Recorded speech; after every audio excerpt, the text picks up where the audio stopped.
Halo semua, selamat datang di channel La Indria Studio.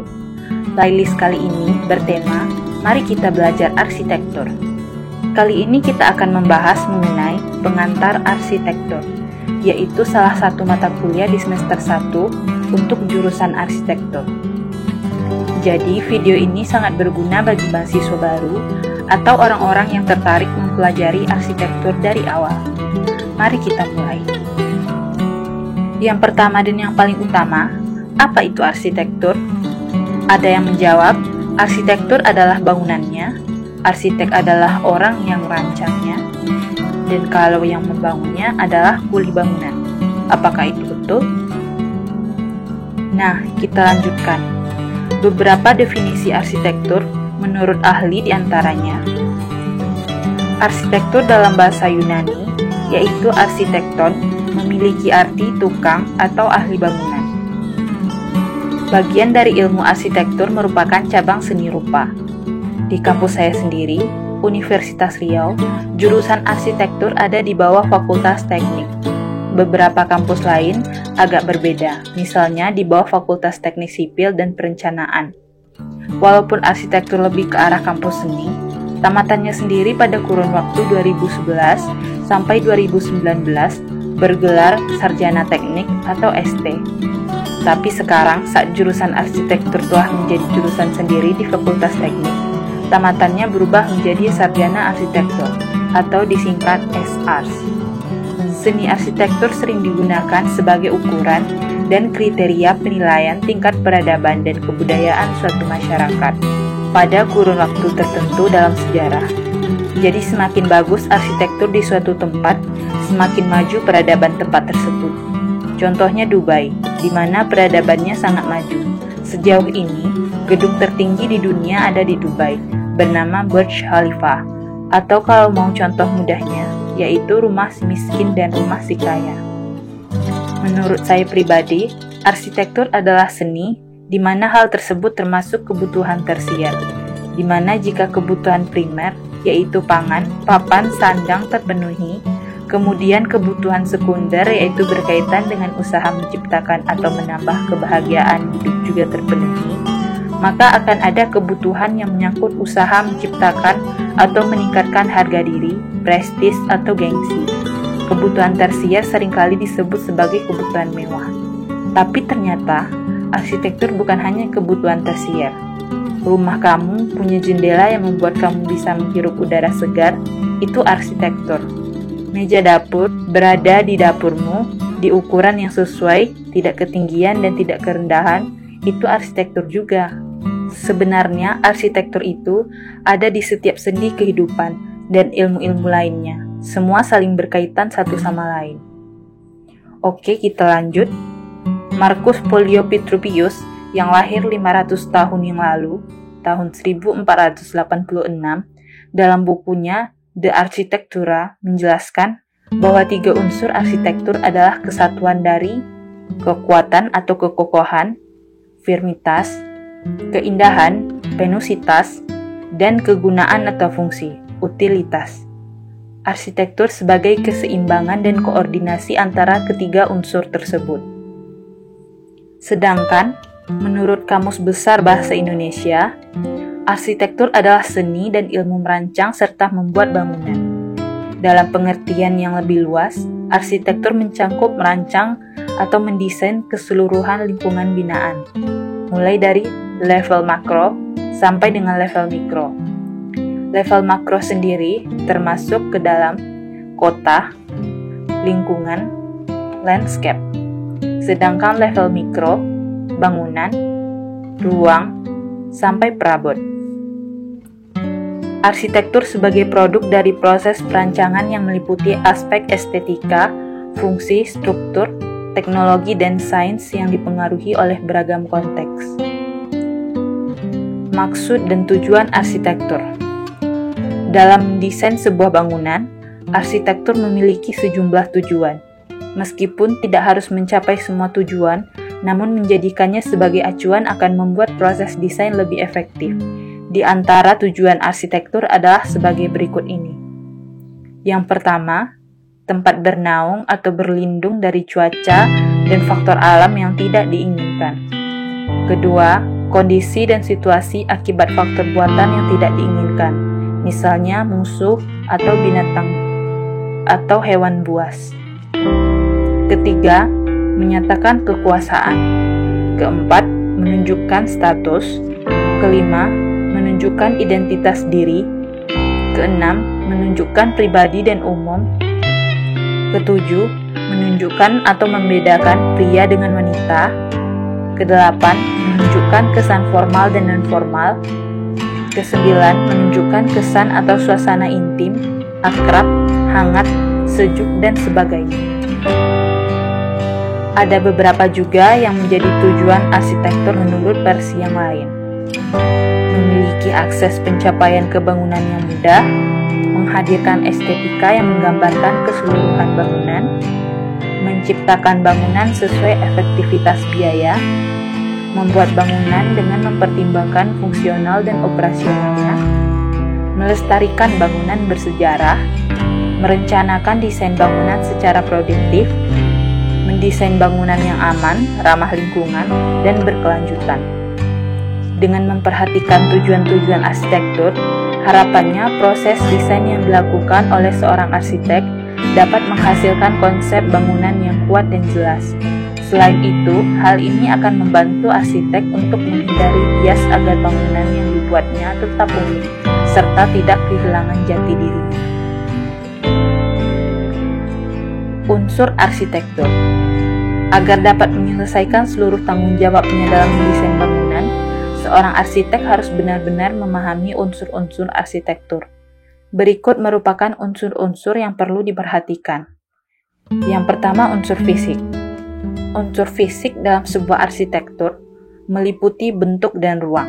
Dengan begitu, arsitek harus memperhatikan bagaimana sistem dan struktur yang harus diaplikasikan pada bangunan, serta apa saja alat dan teknologi yang bisa dipakai untuk mencapai hal tersebut. Kedua, unsur penerimaan. Unsur penerimaan berkaitan dengan psikologis dari sebuah bangunan. Agar dapat memenuhi unsur penerimaan ini, maka ada beberapa pertanyaan yang perlu dipikirkan, seperti apakah bangunan yang dibuat akan memberikan rasa nyaman pada penghuninya? Pertanyaan lain yang juga tak kalah penting untuk memenuhi unsur penerimaan dalam arsitektur adalah apakah bangunan bisa diakses dengan mudah. Ketiga, unsur konseptual. Unsur konseptual terkait dengan bagaimana bangunan mampu menawarkan keindahan atau estetika seperti yang diinginkan. Karena bangunan merupakan objek visual, maka proses pembuatannya harus didasarkan pada prinsip dasar desain atau seni. Hal ini akan lebih mudah untuk dicapai apabila arsitek mempertimbangkan pertanyaan seperti apakah bangunan mampu memberikan makna selain diterima dengan baik oleh lingkungan, atau apakah sebuah bangunan mewakili simbol tertentu? Objek arsitektur. Objek arsitektur sebenarnya merupakan kata lain dari bentuk fisik dari bangunan itu sendiri. Agar bisa dikatakan sebagai objek arsitektur, sebuah bangunan atau konstruksi harus memiliki elemen bernama ruang. Ruang merupakan bagian kosong yang berada di antara dua sekat dan berfungsi sebagai pendukung atap. Ruang yang menjadi objek arsitektur adalah ruang yang dipotong dari suatu hamparan yang tidak terbatas. Adanya ruangan di dalam arsitektur memungkinkan manusia untuk berkegiatan di dalamnya. Selain itu, adanya kegiatan inilah yang membuat sebuah ruang menjadi lebih bermakna. Contoh arsitektur. Arsitektur merupakan sesuatu yang luas untuk dibahas. Untuk itu ada banyak jenis-jenis arsitektur yang bisa ditemui dalam kehidupan sehari-hari. Berikut beberapa contoh arsitektur yang ada di sekitar kita. Yang pertama, arsitektur desain. Arsitektur memiliki kaitan yang erat dengan perancangan bangunan. Ini bisa diartikan sebagai suatu gambaran imajinatif yang kemudian diwujudkan. Salah satu contoh arsitektur desain adalah pembangunan rumah yang memiliki gaya minimalis. Kedua, arsitektur komputer. Arsitektur komputer adalah konsep perencanaan serta struktur pengoperasian dasar dari sebuah sistem komputer. Arsitektur komputer juga dapat diartikan sebagai ilmu yang mempelajari tentang cara menghubungkan berbagai komponen perangkat keras, hingga terbentuklah sebuah komputer. Contoh lain dari arsitektur adalah arsitektur komputer yang berperan dalam merencanakan serta menyusun perangkat dasar dalam sistem komputer. Sebagai contohnya adalah pembuatan set instruksi dan aritmatika yang digunakan dalam teknik pengalamatan. Yang ketiga, arsitektur tradisional. Arsitektur tradisional biasanya dipengaruhi oleh adat istiadat atau budaya yang ada di masing-masing daerah. Arsitektur ini memiliki nilai-nilai budaya yang tinggi serta bersifat historis, misalnya rumah adat di setiap provinsi di Indonesia. Arsitektur adalah bidang yang kompleks karena di dalamnya melibatkan berbagai disiplin ilmu. Hal ini tentu karena arsitektur tidak hanya mengekspresikan sesuatu seperti seni pada umumnya, namun juga harus memperhatikan aspek fungsional yang akan dicapai. Dalam penerapan desain dengan tata ruang, yaitu dengan perbedaan dimensi, ketinggian lantai, pola lantai, bentuk, warna, suara, bau, perbedaan material bangunan, kerumitan ornamen, simbolisasi, kontrol, penanggulangan fisik terhadap iklim, gempa bumi, cahaya, suara, dan lain-lain. Poin-poin ini mungkin bisa dibahas di waktu berikutnya. Arsitektur adalah bidang multidisiplin, kumpulan dari berbagai bidang ilmu pengetahuan di dalamnya. Disiplin ilmu lain yang berkaitan dengan arsitektur yaitu yang pertama matematika, berkaitan dengan struktur dan konstruksi. Konstruksi adalah cara merangkai atau menyusun elemen-elemen struktur agar bisa menopang bangunan. Gambar-gambar konstruksi akan menjelaskan nanti menggunakan besi jenis apa, ukuran berapa, bagaimana sambungannya, berapa jumlah mur bautnya, dan lain-lain. Kemudian seni. Prinsip dan konsep desain berupa estetika bidang, ruang, dan bentuk. Estetika dalam arsitektur memiliki banyak hubungan dengan visual, seperti elemen garis, warna, bidang, dan lain-lain. Sebagai contoh, bangunan akan lebih menarik jika komposisi pewarnaan bangunan antara warna satu dengan warna lainnya sesuai. Kemudian hubungannya dengan fisika, pengendalian penghawaan, pencahayaan, kebisingan. Tujuan agar ruang-ruang di dalam bangunan mendapat pencahayaan dan penghawaan alami cukup, agar memberi kenyamanan pemakai dalam melakukan aktivitasnya. Desain rancang bangunan memperhatikan banyak bukaan untuk memaksimalkan sirkulasi udara dan cahaya alami. Sedikit mungkin menggunakan penerangan lampu dan mengkondisi udara pada siang hari. Sedangkan dengan ilmu komputer, hubungannya yaitu penggunaan aplikasi seperti AutoCAD, SketchUp, Ecotech, 3D Max, dan lain-lain.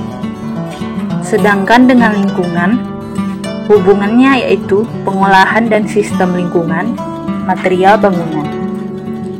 Geografi, ilmu politik, sosiologi, yaitu urban design atau rancang kota, struktur sosial dan bentuk perilaku manusia dalam komunitasnya. Kemudian ekologi, mechanical, electrical, ini berhubungan dengan sistem bangunan. Psikologi, berhubungan dengan perilaku dan lingkungan. Budaya, antropologi, sejarah, berhubungan dengan pelestarian, jenis-jenis, sifat, dan keadaan fisik manusia dalam suatu kebudayaan tertentu.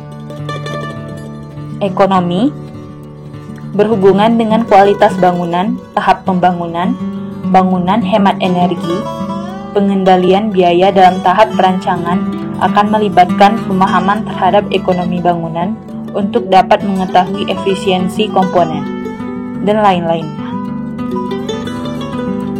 Pengetahuan dasar dalam pendidikan arsitektur. Ada beberapa pengetahuan dasar yang harusnya seorang calon arsitek ketahui dalam pendidikan arsitektur. Yang pertama, keterampilan verbal atau verbal skill, kemampuan untuk berbicara dan menulis secara efektif mengenai materi dalam kurikulum profesional. Kemudian keterampilan grafis, graphic skill, Kemampuan untuk menggunakan media presentasi yang tepat termasuk teknologi komputer pada setiap tahapan perancangan. Keterampilan riset, research skill, kemampuan untuk melakukan metode dasar pengumpulan data dan analisis dalam proses pemrograman dan perancangan. Keterampilan berpikir kritis, critical thinking skill, kemampuan untuk membuat analisis dan evaluasi menyeluruh dari sebuah bangunan atau ruang urban. Keterampilan dasar merancang, fundamental design skill, kemampuan untuk menerapkan prinsip-prinsip dasar pengorganisasian ruang, struktur, dan konstruksi ke dalam pengembangan ruang interior dan eksterior, serta unsur dalam komponen bangunan. Keterampilan bekerja sama, collaborative skill, kemampuan untuk bekerja sama dengan orang lain dalam suatu tim. Peka pada perilaku manusia, atau human behavior, kepekaan terhadap teori hubungan antara perilaku manusia dengan lingkungan fisik. Sejarah dan presiden, history and precedent. Tradisi nasional dan lokal, national dan local tradition. Pelestarian lingkungan, environmental conservation. Pemahaman prinsip-prinsip ekologi dan tanggung jawab dalam pelestarian sumber daya dan lingkungan. Aksesibilitas, accessibility, pemahaman terhadap berbagai tujuan pencapaian. Kondisi tapak, site condition, kemampuan menjawab karakter alam dan lingkungan buatan pada tapak dalam pengembangan perancangan. Sistem tata bentuk, formal ordering system, pemahaman tentang dasar persepsi visual dan prinsip-prinsip sistem tatanan pada rancangan 2 dan 3 dimensi. Sistem struktur, structural system, sistem penyelamatan pada bangunan, building life safety system, sistem lingkungan bangunan, building environmental system, sistem pelayanan bangunan, building service system, sistem pemipaan, transportasi vertikal, komunikasi, dan lain-lain. Kepatuhan terhadap peraturan bangunan, bahan bangunan dan pemasangannya. Ekonomi bangunan dan pengendalian biaya, building economics and cost control. Kondisi masa lalu dan akan datang, past and present condition for architecture. Pemahaman tentang perubahan-perubahan yang terjadi karena pengaruh sosial, politik, teknologi, ekonomi, dan lain sebagainya. Oke teman-teman, demikian pembahasan kita kali ini. Sampai jumpa di video-video selanjutnya.